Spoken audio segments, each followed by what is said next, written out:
नमस्कार, मैं हूं सिकता। वोट की जंग में आपका स्वागत है। कहा जाता है राजनीति विचारधारा और सिद्धांतों पर होती है, लेकिन आज की राजनीति बदल चुकी है। कुछ ऐसी ही बदली हुई राजनीति करने में लगे हुए हैं कल्याण सिंह। तो इस मुद्दे पर खास चर्चा आज।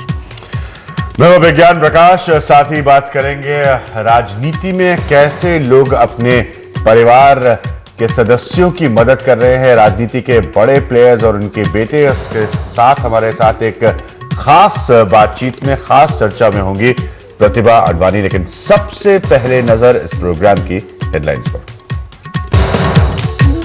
प्रधानमंत्री पद के लिए मनमोहन सिंह ही असली दावेदार, एनडीटीवी से कहा राहुल गांधी ने। प्रधानमंत्री मनमोहन सिंह ने पाकिस्तान सरकार से बात की, कहा सिखों पर हो रहे अत्याचार पर कठोर कार्रवाई हो। और किंग्स 11 की 6 विकेट से जीत, नाइट राइडर्स की टूर्नामेंट में छठी हार।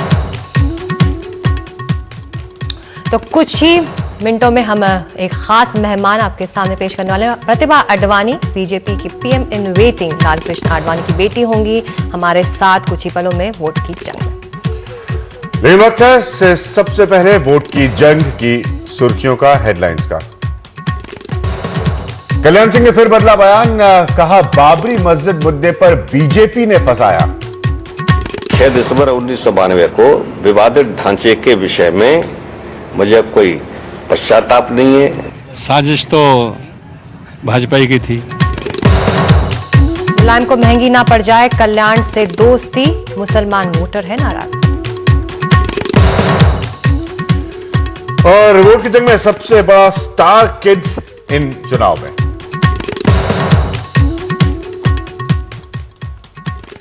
विवाद में कोई शक नहीं है सिकता कि जहां तक इस राजनीति का सवाल है, लोग पैतरे बदलते हैं। ये कोई पहली बार नहीं हो रहा है भारतीय राजनीति में, हर चुनाव में नजर आता है। लेकिन ये पैतरा बदलना जो है, क्या ये वाकई फायदेमंद होता है, इस पर हम चर्चा करेंगे।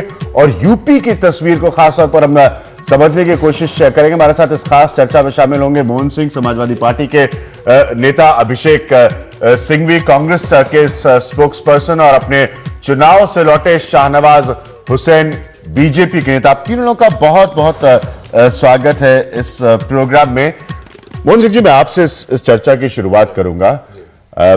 मुलायम सिंह को नुकसान होगा कल्याण सिंह के साथ जाने से? मुझे नहीं लगता, क्योंकि नुकसान की जो आशंका थी पूरे उत्तर भारत में, आसाम से लेकर और उत्तर प्रदेश तक, मुस्लिम समाज ने अपनी छोटी छोटी पार्टियां पिछले असेंबली इलेक्शन से ही खड़ी कर ली थी, और उनके चलते जो नुकसान होना था समाजवादी पार्टी का, उसकी भरपाई कल्याण सिंह को मिलाकर समाजवादी पार्टी ने। मैंने अभी आपसे कहा, हम जरा एक रिपोर्ट पर नजर डालेंगे। सिकता, मेरे साथी सिकता, वो ट्रैवल कर रही थी, उस इलाके का उन्होंने दौरा किया, बात की सारे इन प्लेयर से, कल्याण सिंह से, मुलायम सिंह यादव से, जानने के लिए, उस तस्वीर को समझने के लिए कि नफा या नुकसान जमीनी हकीकत में किसका हो रहा है अपना पाला बदलने से। जी बिल्कुल, कल्याण सिंह सिद्धांत की राजनीति का दम भरने वाले बदल चुके हैं। वक्त के साथ वो विचारधारा बदलने का भी आप दावा कर रहे हैं। साजिश तो भाजपा की थी। सच ये है कि मैं चूंकि पिछड़े वर्ग से आता हूँ और बहुत अच्छा मुख्यमंत्री में साबित हो रहा था, इनके पेट में दर्द था कि इसको कैसे हटाया जाए, और कोई तो कारण ऐसा नहीं है कि इसको हटाया जाए। तो कोई न कोई ऐसा काम कर दो, या तो ये खुद ही छोड़ देगा, ये सरकार खत्म कर दी जाएगी। मेरी जानकारी नहीं थी, अंधेरे में मुझे रखा गया, धोखे में मुझे रखा गया, और इन्होंने सारा काम कर डाला अंदर ही अंदर। 6 दिसंबर 1992 को विवादित ढांचे के विषय में मुझे कोई पश्चाताप नहीं है, मुझे कोई दुख नहीं है, मुझे कोई कष्ट नहीं है, मुझे कोई पीड़ा नहीं है, मुझे कोई खेद नहीं। कल्याण सिंह का पुराना घाव दर्द बनकर बाहर आ रहा है। राम मंदिर बनाने का संकल्प अब सफाई में बदल चुका है। तो बहुत गहरा गड्ढा खोदकर भाजपा को दफनाऊंगा, हराऊंगा। केंद्र में भाजपा के नेतृत्व की एनडीए की सरकार नहीं बनने दी जाएगी। कल्याण सिंह, भगवा ब्रिगेड के सेनापति रहे इस नेता पर दूसरा रंग चढ़ चुका है। विचारधारा बदल चुकी है। बदली फिजा की नजाकत भांपते हुए सुर भी बदल गए। हम मगरों के भी दोस्त यार, मुसलमानों के भी दोस्त। हम खाई पाटना चाहते हैं, सबके बीच में आप भाईचारे का भाव पैदा करना चाहते हैं। कहीं दुर्भाग्य से ऐसा मुलायम सिंह दंगा कराएं तो यार 1 और 4 का अनुपात तय कर लेना। वक्त का तकाजा है जिनके लिए ये जुबान कभी आग उगलती थी, आज वही जुबान दोस्ती का दम भर रही है। मेरी दिली तमन्ना यह है कि सामाजिक न्याय की लड़ाई लड़ने के लिए, गांव गरीब किसान नौजवान की लड़ाई लड़ने के लिए कल्याण सिंह मुलायम सिंह की दोस्ती कारगर हो सके, तो मेरी आंखों का सपना है देश का अगला प्रधानमंत्री श्रीमान मुलायम सिंह यादव होना चाहिए। ये सब मुलायम की संगत का असर है। बीजेपी के झंडा बरदार रहे इस संगी नेता की बदली भूमिका लोगों को कितनी पसंद आई, ये कुछ ही दिनों में पता चल जाएगा। लेकिन राम मंदिर का मुद्दा याद दिलाने पर गेंद सुप्रीम कोर्ट के पाले में डालने से नहीं चूकते। मेरे ख्याल से इसके दो ही रास्ते हैं। जोर जबरदस्ती इसका हल नहीं निकाला जा सकता, या तो हिंदू मुसलमानों को आपस में बैठा करके वार्ता के द्वारा उसका हल निकाला जाए और ऐसा हल निकल जाए जो दोनों को मंजूर हो जाए, या नहीं अगर वार्ता सफल होती है तो मामला सुप्रीम कोर्ट में पड़ा है।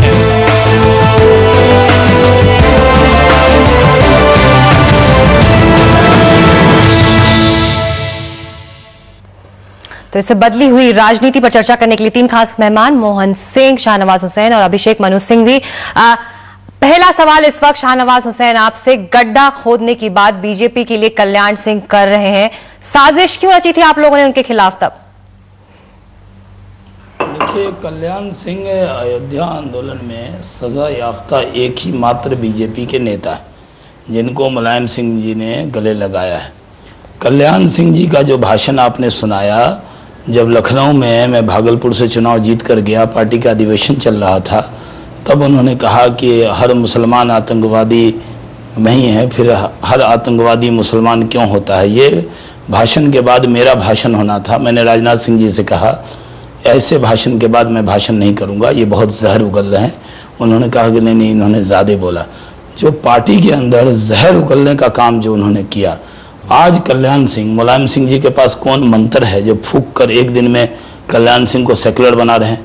मेरा यह इल्ज़ाम है कि नरसिम्हा राव प्रधानमंत्री थे, कल्याण सिंह मुख्यमंत्री थे, दोनों के अंदर डील थी और बीजेपी के साथ धोखा हुआ था। बीजेपी तो कभी नहीं चाहती थी कि वहाँ पे डिमोलेशन हो, लेकिन कल्याण सिंह और कांग्रेस ने मिलकर ये साजिश रची थी। आज कल्याण सिंह कह रहे हैं, खुद उनका स्टेटमेंट आपने सुनाया, आज वो कह रहे हैं कि नहीं साहब बीजेपी ने साजिश कर दी।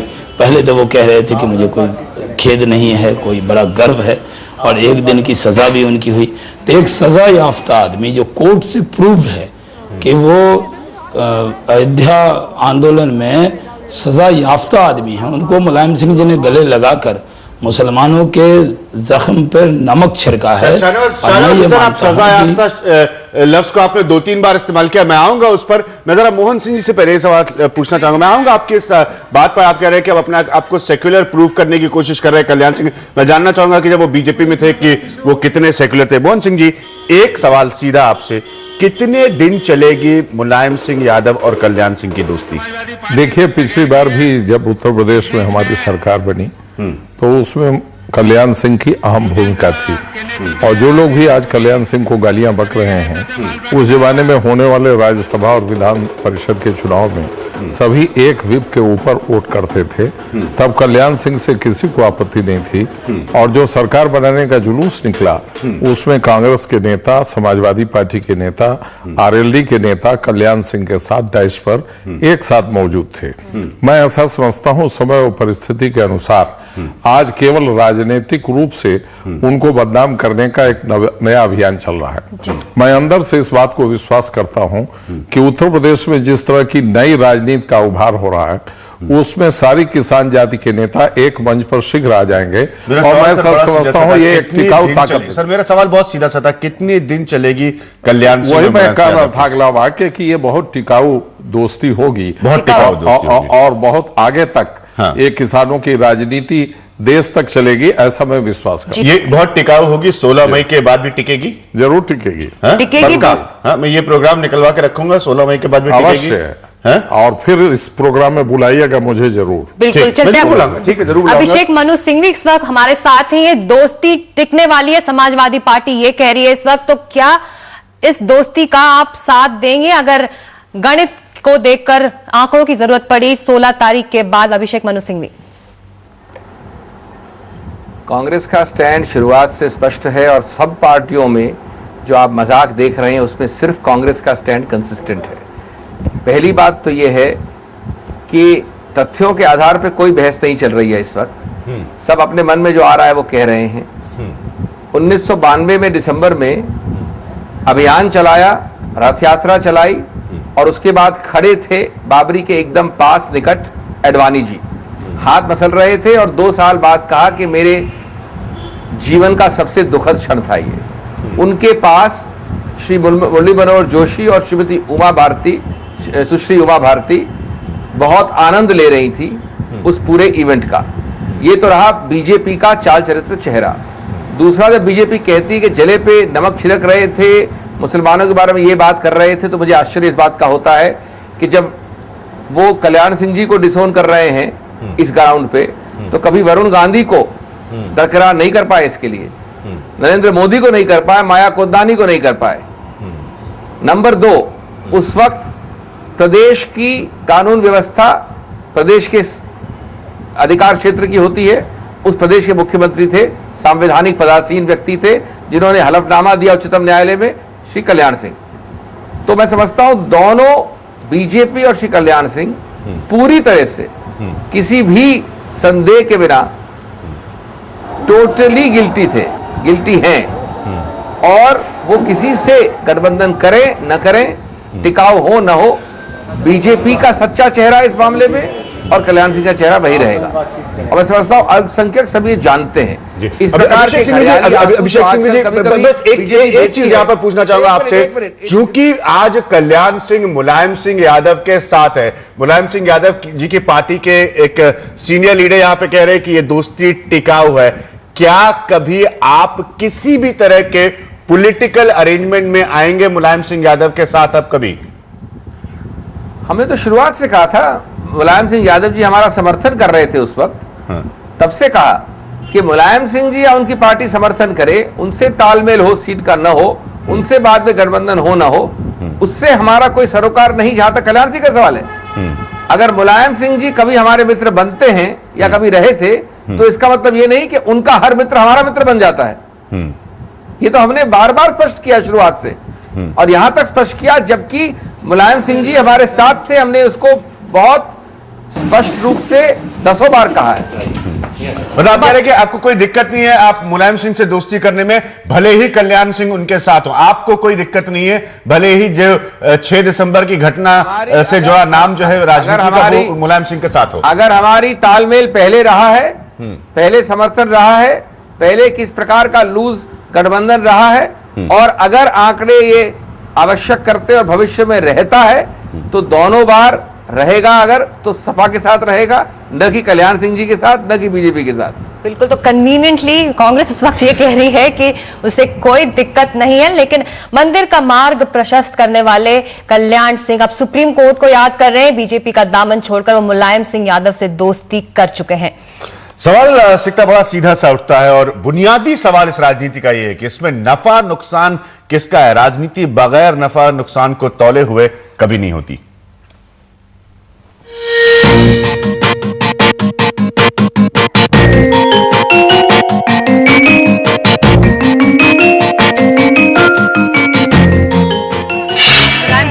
की चुनावी अभियान की शुरुआत हो चुकी है। इस वक्त हम एटा जिले के जलेसर में हैं। वैसे ये इलाका रामजी लाल सुमन के लोकसभा क्षेत्र में आता है, लेकिन एटा जिला होने की वजह से ये कल्याण सिंह का भी गढ़ है। अब देखना ये होगा कि चुनावी सभा में क्या मुलायम सिंह यादव अपने इस के फैक्टर का जिक्र करते भी हैं या नहीं।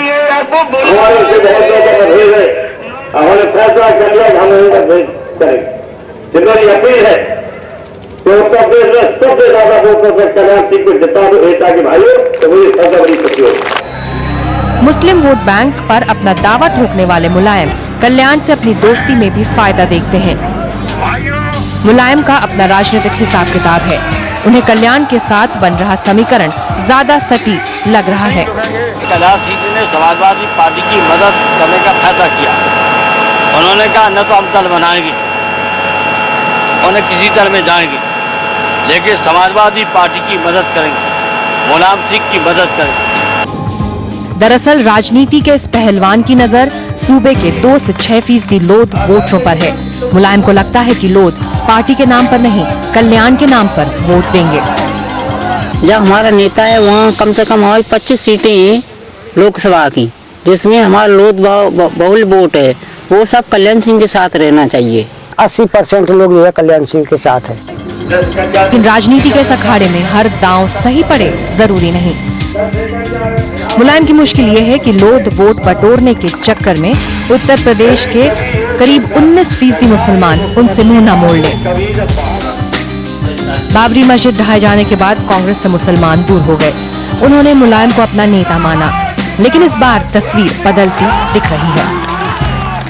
तो सुना है जब से ये सोनिया के एका हो गया, अब ये सुना है कि मुलाकात हुई है, समझौता नहीं हुआ है। ये सुलह ठीक लग रही है उनको, हमें नहीं ठीक लग रहा कि समझौता क्या हुआ, इनकी मुलाकात कब होगी, कैसे होगी। मुलायम को भी इस गुस्से का एहसास है। कभी लालू और कल्याण की दोस्ती का दम तो भरते हैं, लेकिन इन नेताओं को एक मंच पर लाने की बात को टाल जाते हैं। हम तो एक मंच पर, हम और कल्याण सिंह जी एक मंच पर रहेंगे, पर लालू प्रसाद यादव कौन आएगा कौन नहीं आएगा वो अलग बात होगी। वोट की जंग में मुलायम सिंह यादव की मुश्किलें भी यही हैं। कल्याण सिंह जैसे नए साथी बनाने और वोट बैंक का दायरा बढ़ाने की कोशिश में उनके पुराने साथी छूटने और वोटों की गिनती कम होने का डर भी उन्हें सताने लगा है। और अगर ऐसा हुआ तो दिल्ली पहुंचकर यहां संसद भवन में किंग मेकर की भूमिका अदा करने का इंतजार कर रहे मुलायम के लिए ये परेशानियों की शुरुआत भरी होगी। सिकता दियो, एनडीटीवी इंडिया के लिए। अपने फायदे की पॉलिटिक्स ऑफ कन्वीनियंस। मेरे साथ खास मेहमान इस वक्त मौजूद हैं, मोहन सिंह जी, अभिषेक सिंघवी, शाहनवाज हुसैन। मैं वापस आऊंगा उस बात की तरफ जो आपने कहा था कि अब क्या कल्याण सिंह सेक्युलर हो गए हैं और इसका दावा कर रहे हैं मुलायम सिंह यादव। मैं ये बात इसलिए आपसे पूछ रहा हूं कि कल्याण सिंह एक समय आपकी राजनीति का चेहरा थे, आपकी राजनीति का मैस्कॉट थे। आपने एक इंसिडेंट हम लोगों को सुनाया अभी टेलीविजन पर कि किस तरह से वो आग उगल रहे थे और आपने इस बात की शिकायत जो है वो राजनाथ सिंह से की। सारी समस्याएं आप लोगों की अब उस कल्याण सिंह की जबान पर नजर आने लगी जब वो आपके साथ नहीं है।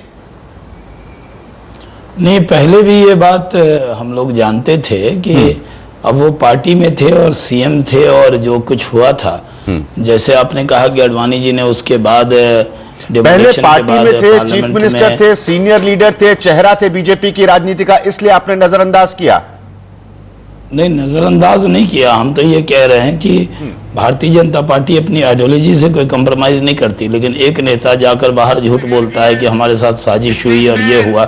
मैं तो मनोज सिंघवी जी से पूछना चाहता हूं कि कल्याण सिंह को समाजवादी ने लिया तो आपको एतराज हो रहा है। आपने शिवसेना के नारायण राणे को ले लिया, संजय निरुपम को ले लिया शिवसेना के, आपने शंकर सिंह बघेला जो कार सेवक थे, अयोध्या में गए थे आंदोलन में, उनको भी ले लिया।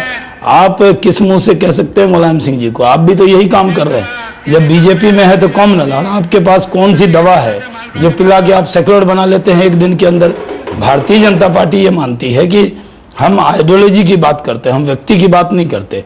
आज व्यक्ति जाके कुछ भी बोलेगा। कल्याण सिंह कभी कुछ बोलते हैं, आपने ही 2 टेप सुना है, लेकिन बीजेपी में रहे तो वो कॉमनल, और इनके पास चले गए तो बहुत बड़े सेक्युलर हो गए। कोई फैक्ट्री में डाल के ये सेक्युलर बना लेते हैं। सेक्युलर होने की कौन सी दवा आप लोगों ने कल्याण सिंह को पिला दी है? क्यों आप इस पर विश्वास कर रहे हैं कि वो अब वो सारी बातें नहीं करेंगे जो बीजेपी के साथ रहकर करते थे? देखिए, समय और परिस्थिति के अनुसार किसी भी इंसान में बदलाव आता है और ये कोई पहली मर्तबा नहीं है। इसके पहले बहुत ऐसे वक्त आए हैं जब 1977 में, वो जमाना याद करिए, जब सभी विरोधी पार्टियों की गैर कांग्रेसी सरकार उत्तर प्रदेश में और देश में पहली बार बनी थी।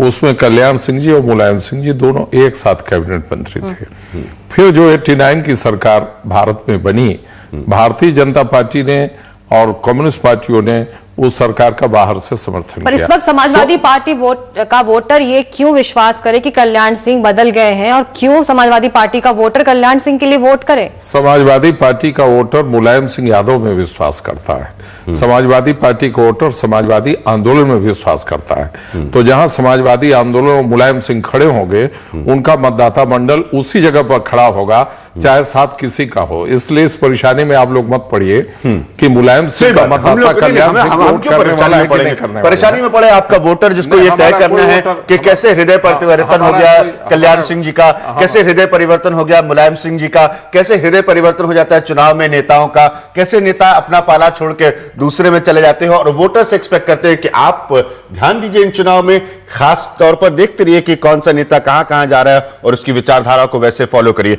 यह है हमारे चुनाव का तरीका सर जी। तो दुर्भाग्य यही है, दुर्भाग्य कि जब कभी भी वोट आता है इस तरह लोग पाला बदलते रहते हैं, आते जाते रहते हैं। समाजवादी पार्टी अपने सिद्धांतों पर हमेशा अडिग रही है और मैं ऐसा विश्वास करता हूं कि इसीलिए जो समाजवादी पार्टी का मतदाता है वो कभी भी हर झंझावात में समाजवादी पार्टी को छोड़कर नहीं गया। यदि आप ठीक से याद करें 1999 का चुनाव, उस समय स्वामी साक्षी जी महाराज हम लोगों के साथ आए थे, हमारे लिए उन्होंने चुनाव प्रचार शुरू किया। तो उस समय उनके ऊपर हमला हुआ कि बाबरी मस्जिद पर पहली कुल्हाड़ी इन्होंने ही मारी थी, लेकिन इस कुप्रचार का कोई प्रभाव नहीं पड़ा और बाद में वो कांग्रेस पार्टी के साथ चले गए। जो आपने मेरी रिपोर्ट देखी, चुनावी सभा थी मुलायम सिंह यादव का, वो मंच पर बोल रहे थे और मैंने एक वोटर से जो बात की, हमने वोटर, आपने कहा, आपने खुद देखा, उन्होंने कहा कि हमें शिकायत है सुलह से। आप दिल पर हाथ रखकर कहिए कि आपका वोटर इससे नाराज नहीं है, वो मान चुका है कि कल्याण सिंह से दोस्ती सही है समाजवादी पार्टी की। हमारी पार्टी के मतदाता को कुछ सवालों पर लेकर के थोड़ी नाराजगी क्षणिक होती है, लेकिन वो नाराजगी गुस्से में नहीं बदलती, अंततः वो समाजवादी पार्टी के ही साथ रहता है। एक नहीं 5 चुनाव इस बात के प्रमाण हैं और हमेशा उत्तर प्रदेश में समाजवादी पार्टी को 1 करोड़ 60 लाख से लेकर 1 करोड़ 90 लाख के बीच में, चाहे असेंबली का चुनाव हो या पार्लियामेंट का चुनाव हो, हमेशा हमको मिलता रहा। और मैं आपको दावे के साथ कहता हूं कि पिछले लोकसभा में समाजवादी पार्टी को जो वोट मिला था उसमें निश्चित 20-25 लाख का इजाफा इस बार के लोकसभा के चुनाव में होने वाला है। आप सभी लोगों का बहुत बहुत शुक्रिया हमारे साथ इस चर्चा में रहने था। आपने इन सारे लोगों को सुना, अपने अपने हिस्से की दलील दे रहे थे। हम वापस आएंगे एक छोटे से ब्रेक के बाद। इसमें वाकई कुछ चीजें समझने की जरूरत है। मोहन सिंह जी का दावा है कि बहुत आसान है, समाजवादी पार्टी का वोटर हिलता नहीं, चाहे आप कल्याण सिंह को साथ में ले लीजिए जिनसे जुड़ी राजनीति बहुत अलग जबान बोलती है, लेकिन इन सबको भरोसा है कि इनका वोटर कहीं नहीं जाएगा। शायद इनका वोटर इन नेताओं से कम समझदार है। जी बिल्कुल, और इस छोटे से ब्रेक के बाद समझने की कोशिश करेंगे कि जो नाराजगी हमने मुसलमान वोटर्स में देखी है, क्या उसका फायदा बीएसपी और कांग्रेस उठा सकते हैं उत्तर प्रदेश में। लौटेंगे अभिषेक मनु सिंघवी के पास इस छोटे से ब्रेक के बाद। हम अगरों के भी दोस्त यार, मुसलमानों के भी दोस्त, हम खाई बांटना चाहते हैं, सबके बीच में आप भाईचारे का भाव पैदा करना चाहते हैं। कई दुर्भाग्य से ऐसा मुलायम सिंह दंगा कराएं तो यार 1 और 4 का अनुपात तय कर लेना।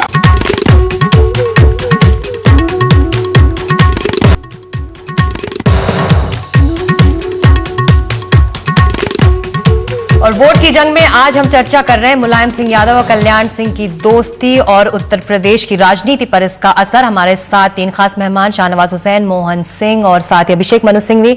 अभिषेक मनु सिंघवी, मोहन सिंह कह रहे हैं कि समाजवादी पार्टी के वोटर्स को कोई फर्क नहीं पड़ने वाला कि ये दोस्ती हो गई है, लेकिन नाराजगी है, ये विश्लेषक भी कह रहे हैं, ये मेरी रिपोर्ट भी बताती है।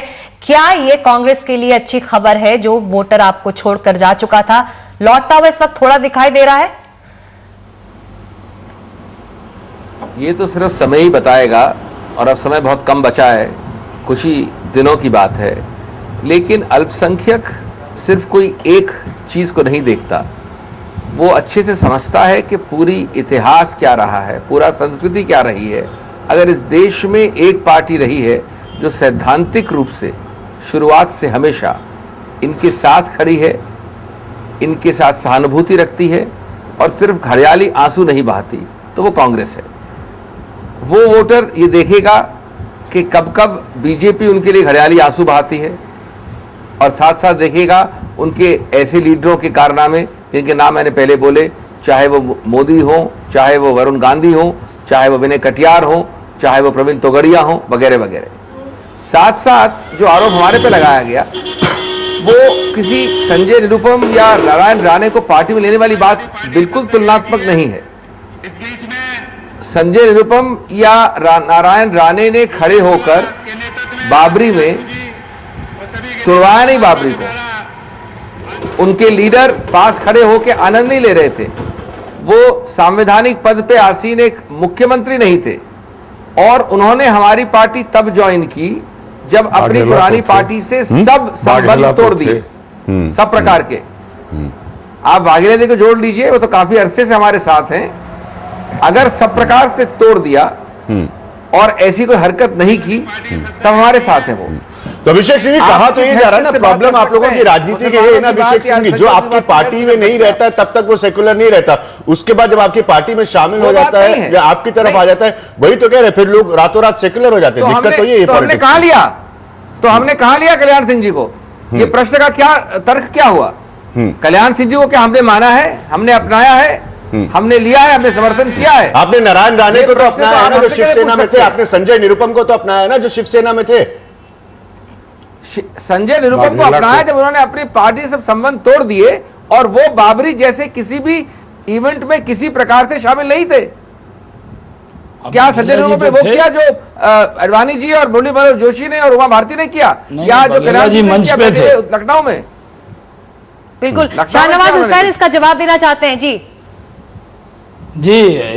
मनु सिंह भी मेरे दोस्त हैं, अच्छे वकील हैं, लेकिन अपनी बात में फंस रहे हैं, कह रहे हैं कि वो नहीं थे, लेकिन शंकर सिंह बघेला तो अयोध्या में मंच पर मौजूद थे, उनको आपने ले लिया। और आप ये कह रहे हैं शिवसेना के बारे में, शिवसेना के नेता बाल ठाकरे जी ने तो ऑन किया था कि बाबरी मस्जिद उन्होंने तोड़ी है, बीजेपी ने तो ऑन भी नहीं किया। बीजेपी ने कहा कि ये घटना है और अडवाणी जी ने कहा था कि आई डीपली रिग्रेट, ये कह के उन्होंने रिजाइन किया था लोकसभा में विपक्ष के नेता के तौर पे। मैं आपको याद दिलाना चाहूंगा तो उस दिन अयोध्या में मौजूद थे जब आप कह रहे हैं।